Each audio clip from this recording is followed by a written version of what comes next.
Maths सेकंडमधील 1.3मधील third example आपण बघायचं आहे आता. As shown in the figure, या आकृतीमध्ये 2 poles of height 8 metre and 4 metre are perpendicular to the ground. हे PR आणि AC हे दोन खांब आहेत, दोन पोल आहेत. त्यांची उंची अनुक्रमे 8 मीटर आणि 4 मीटर दिलेली आहे. आणि ते खांब जे उभे आहेत ते परपेंडिक्युलर आहेत, म्हणजेच लंब, जमिनीशी लंब असे आहेत. If the length of shadow of smaller pole due to sunlight is 6 metre. म्हणजे लहान पोल जो आहे PR हा 4 मीटरचा आहे, त्या पोलची सावली ही 6 मीटर एवढी पडलेली आहे. Then how long will be the shadow of the bigger pole at the same time. तर तुम्हाला AC हा मोठा जो पोल आहे, मोठा जो खांब आहे, त्याची सावली किती पडली आहे, किती अंतर आहे, त्या सावलीचं माप किती आहे ते आपल्याला कॅल्क्युलेट करायचं आहे. म्हणजेच आपल्याला PR हा पोल आहे आणि RQ ही आपल्याला PRची सावली आहे. तसंच AC हा पोल आहे आणि CB ही त्याची सावली आहे. म्हणून आपण CB काढायचं आपल्याला, म्हणून त्याचा X घेतलेला आहे. बघा आता कॅल्क्युलेट करू. आपल्याला काय काय आहे ते इथं घ्यायचं आहे आधी. इथं काय काय आपण मानलेलं आहे ते घ्यायचं. PR and AC are 2 poles and QR and BC are shadows of pole PR and AC respectively.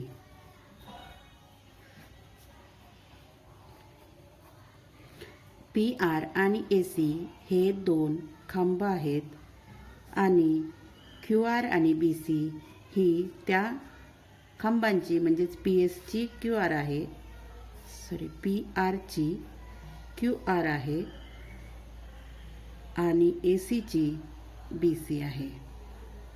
आपल्याला आता इथं बघा, ही सावली आहे, म्हणजेच ही सावली, दोन्ही ज्या पोलच्या सावल्या ज्या पडलेल्या आहेत त्या एकाच वेळेला पडलेल्या आहेत, सेम टाइम असं दिलेलं आपल्याला क्वेश्चनमध्ये. म्हणजेच काय लिहायचं आहे, the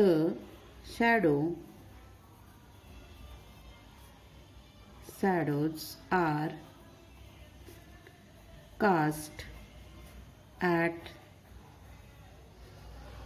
the same time. Same time पडल्याचा अर्थ काय, सेम टाइम पडलं हे मेन्शन करायची गरज काय आहे. ही एकाच वेळेला ही सावली पडलेली आहे. हे करण्याचं कारण का, तर जो BAC आणि QPR हे दोन्ही अँगल्स काय असणार आहेत, इक्वल असणार आहेत. कारण किरण जे पडतात ते एकाच, आता या पोलवरून जरी घेतले तरी सुद्धा त्याचा अँगल काय असणार आहे, सेमच असणार आहे. Therefore triangle PQR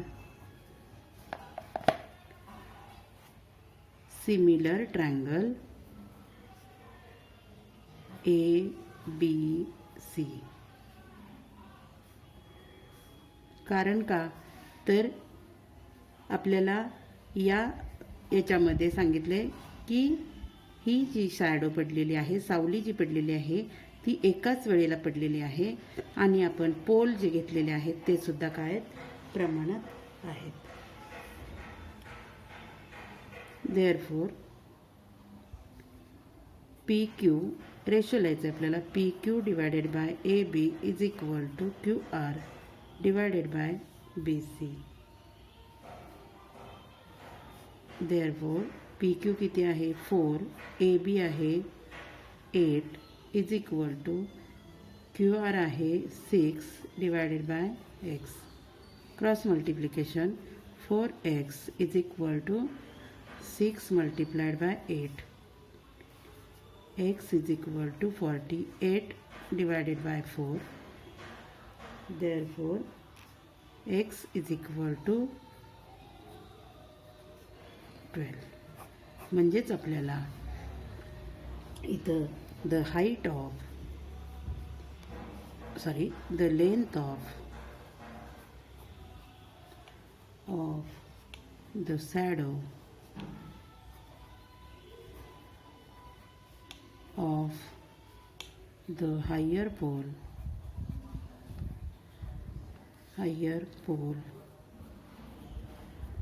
is 12 meter.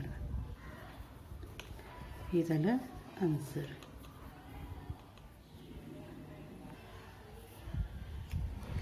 आता आपण हे नेक्स्ट एक्झाम्पल 4th एक्झाम्पल बघू.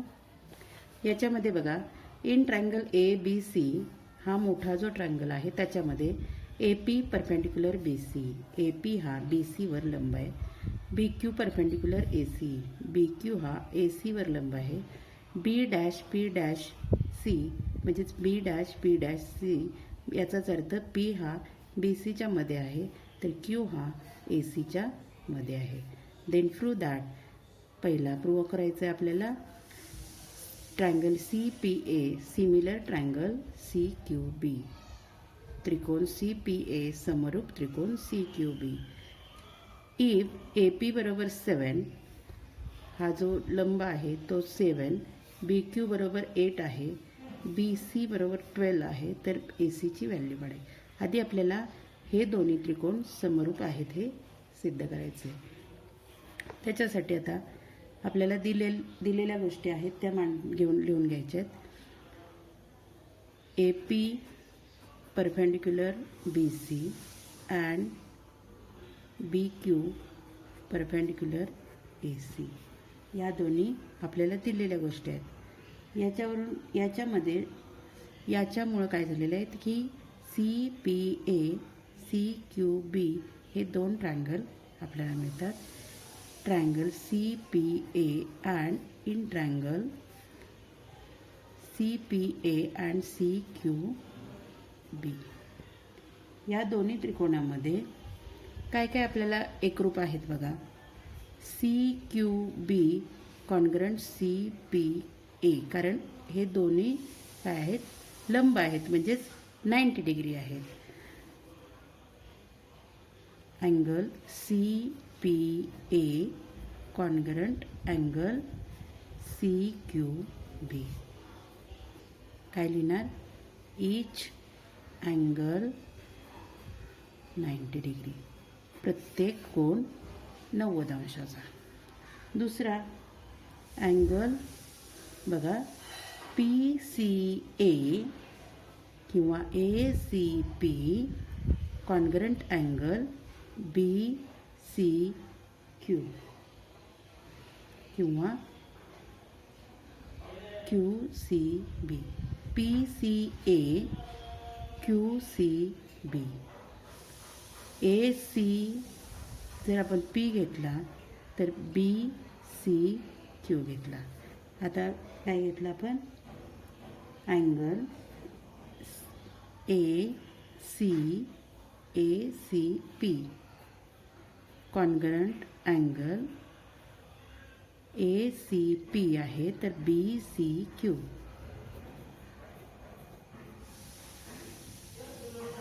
काय लिहिणार BCQ. ह्या दोन्हीमध्ये आपल्याला हे काय कॉन्ग्रंट आहे हा अँगल कॉन्ग्रंट आहे कॉमन अँगल सामायिक कोन. हा कसला आला सामायिक कोन. देअरफॉर आपल्याला अगोदरच माहिती आहे सांगितलेलं आहे की दोन त्रिकोणामध्ये ज्यावेळेला दोन कुठल्याही गोष्टी जर एकरूप असतील तर ते दोन्ही काय असतात समरूप असतात. म्हणून ट्रायंगल सिमिलर ट्रायंगल CQB. कुठली टेस्ट? अँगल म्हणजेच A टेस्ट. आता ह्या दोन्ही आपण कॉन्ग्रंट दाखवल्यानंतर आपल्याला पुढे सांगितले बघा, हे जर दोन कॉन्ग्रंट आहेत तर ह्यांचे रेशो समान असतात. CP divided by CQ is equal to PA divided by QB is equal to CA divided by CB. आता ज्या वेळेला हे रेशो आपण मांडून घेतले तर ह्याच्यामध्ये आता किमती भरून घ्या. हे आपल्याला कोणते दोन, ह्याच्यातले आपल्याला 4 बाजू दिलेले आहेत, 4 बाजूंच्या संदर्भात आपल्याला क्वेश्चन आहे. तर आपण याच्यामध्ये कोणते दोन घ्यायचे आहेत तर AP म्हणजेच PA, BQ, BC आणि AC म्हणजेच AP divided by BQ is equal to AC divided by BC. याच्या आता किमती भरून घेतल्या. 7 डिवायडेड बाय BQ किती आहे 8 इज इक्वल टू AC काढायचा आहे divided by BC 12. Cross multiplication 12 multiplied by 7 is equal to AC multiplied by 8. इथं आपल्याला क्रॉस मल्टिप्लिकेशन करायचं आहे. 12 multiplied by 7 divided by 8 is equal to AC. Therefore, 12 multiplied by 7 divided by 8 is equal to AC. इथं भाग लावा. 4 दूने 8, 4 त्रिक 12. आता 7 त्रिक 21 divided by 2 is equal to AC. हे आपण शॉर्ट फॉर्म करायचा.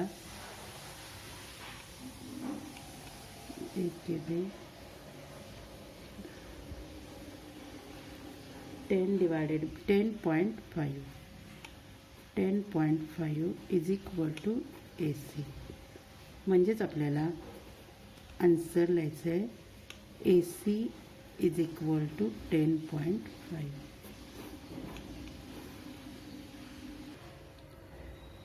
आपण याच्यामध्येच आता 5th एक्झाम्पल घेऊ.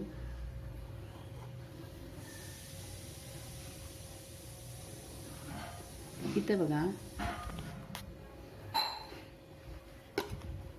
इन ट्रॅपेजियम PQRS मध्ये side PQ parallel side RS किंवा SR या दोन्ही काय आहेत पॅरलल आहेत.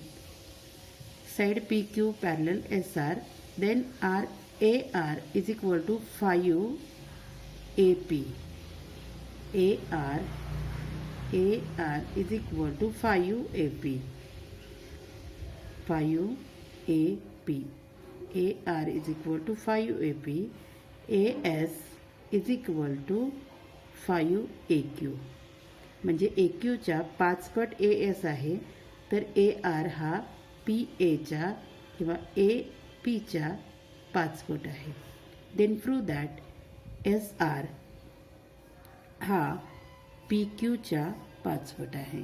हे आपल्याला सिद्ध करायचं आहे. पहिल्यांदा आपल्याला दिलेल्या ज्या आहेत ते लिहायचे आहेत. Side PQ parallel side SR किंवा RS and line QS is transversal. PQ समांतर SR आणि QS, PQ समांतर SR आणि QS ही त्याची काय आहे छेदिका आहे. मग आता ही छेदिका आहे म्हणजेच काय, या दोन्ही पॅरलल लाईन्स आहेत आणि ही त्यांची छेदिका आहे. म्हणजेच PQS कॉन्ग्रंट, PQS कॉन्ग्रंट या कोणाबरोबर हा कोण असणार आहे RSQ. का तर alternate angle. Therefore angle PQS congruent angle Q sorry R S Q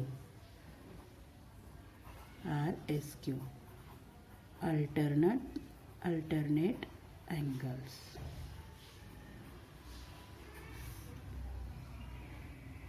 म्हणजेच काय, दॅट इज म्हणजेच आता बघा पी क्यू ए एस म्हणजेच पी क्यू ए आहे, कारण क्यू ए एस आहे म्हणजे मध्ये या ए आहे. That is p q s म्हणजेच P Q a angle p Q A congruent p s q म्हणजे काय, आर एस क्यू म्हणजे काय, तर r S a angle R S a. याला इक्वेशन नंबर 1 आणि का घेतलेलं आहे मध्ये, तर Q dash A dash S. आता दोन्ही त्रिकोणामध्ये बघा, इन ट्रायंगल कोणते कोणते दोन त्रिकोण आपल्याला घ्यायचे आहेत, पी क्यू ए आणि आर एस ए, म्हणजे हा आणि हा ट्रायंगल पी क्यू ए आणि आर एस ए, हा आणि हा ट्रायंगल आपल्याला विचारात घ्यायचं आहे. P Q A and triangle R S A. या दोन्ही त्रिकोणामध्ये angle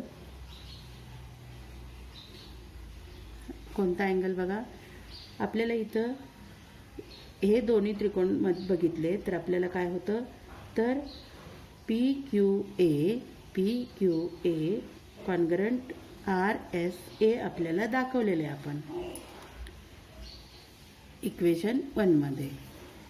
p Q A congruent angle R S A from equation 1. आता दुसरं काय अजून त्याच्यात कॉन्ग्रंट आहे बघा, पी क्यू ए मध्ये P A Q congruent R A S, कारण का, तर हे अपोजिट अँगल आहेत. Angle P A Q congruent angle R A S, vertically opposite angles, म्हणजेच विरुद्ध कोण एकरूप असतात. आता दोन गोष्टी आपल्याला इथं एकरूप मिळाल्या. Therefore triangle P Q a similar triangle आपल्याला कोणता घेतलाय, आर एस ए. कोणती आपल्याला तिथं टेस्ट झाली, ए टेस्ट ऑफ सिमिलॅरिटी. म्हणजेच आपल्याला याचे रेशो बघा, P Q divided by R S, P Q divided by R S is equal to q a divided by s a, q a divided by s a is equal to p a divided by r A.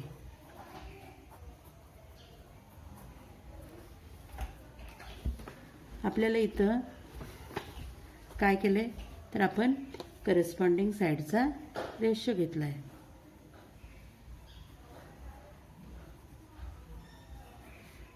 Corresponding sides of similar triangle.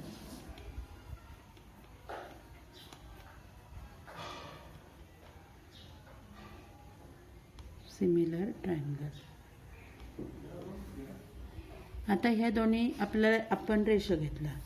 आता आपल्याला दिलेलं काय आहे ते ह्याच्यात घ्यायचं. आपल्याला काय दिले, ए आर म्हणजेच R A is equal to काय दिले, 5 ए पी दिलाय. गिवन इक्वेशन नंबर 3, हा इक्वेशन नंबर 2, हा इक्वेशन नंबर 2 आणि हा equation number 3. substituting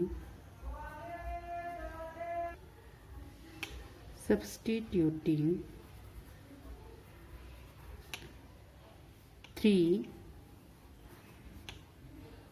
in equation 2. 3 ची व्हॅल्यू आपण इक्वेशन 2 मध्ये सबमिट करायची आहे. म्हणजेच P Q divided by R S is equal to A Q divided by A S is equal to A P divided by S R. R एची value काय दिली आहे, ए आरची व्हॅल्यू 5 ए पी दिली आहे. म्हणजेच आपल्याला हा ए पी गेला, इथं एक ए पी गेला, इथं आला किती 5 फक्त राहिले. ए पीला ए पी आपण घालवून दिला. म्हणजेच किती आला, P Q is equal to R S P Q divided by R S is equal to A Q divided by A S is equal to 1 divided by 5. म्हणजेच आता P Q divided by S R is equal to 1 divided by 5. आणि ज्या वेळेला आपल्याला cross multiplication केलं तर 5 P Q is equal to S R. जे आपल्याला प्रूव्ह करायचे आहेत तेच आन्सर इथे मिळालं. हा क्वेश्चन नंबर 3 साठीचा अभ्यास आहे. Extra examples.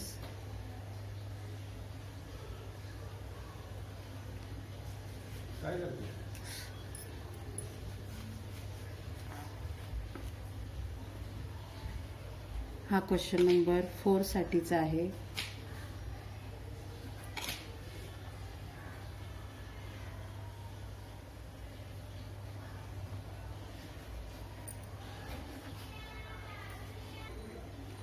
आणि हा क्वेश्चन नंबर 5 साठी हे क्वेश्चन आहेत.